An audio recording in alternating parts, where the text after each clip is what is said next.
નમસ્કાર દર્શક મિત્રો, હું છું રૂપલ લોણીચિયા. સંપૂર્ણ ન્યૂઝમાં આપનું સ્વાગત છે. અંબાજી મંદિરના વહીવટદારની ઓફિસમાં સોમવારે બપોરે એક ગંભીર ઘટના બની હતી. અંબાજી કોલેજના પૂર્વ પ્રોફેસર મોદનાથ મિશ્રાએ વહીવટદારનું ગળું દબાવી જાનથી મારી નાખવાની ધમકી આપી હતી. આ ઘટના બાદ વહીવટદારે મોદનાથ મિશ્રા વિરુદ્ધ પોલીસ મથકે ફરિયાદ નોંધાવી હતી. પૂર્વ પ્રોફેસર મોદનાથ મિશ્રા સોમવારે બપોરે વહીવટદારને મળવા પહોંચ્યા હતા. મુલાકાત દરમિયાન વહીવટદારે તેમને ચાલી રહેલા કોર્ટ કેસ સંબંધિત બાબતમાં મદદ કરવા અસમર્થતા દર્શાવતા પ્રોફેસર ઉશ્કેરાઈ ગયા હતા.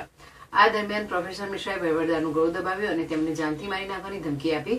વહીવટદારે બૂમાબૂમ કરતા મંદિરનો સ્ટાફ તાત્કાલિક ઘટનાસ્થળે પહોંચી ગયો હતો અને તેમને પ્રોફેસરના કબજામાંથી છોડાવ્યા હતા.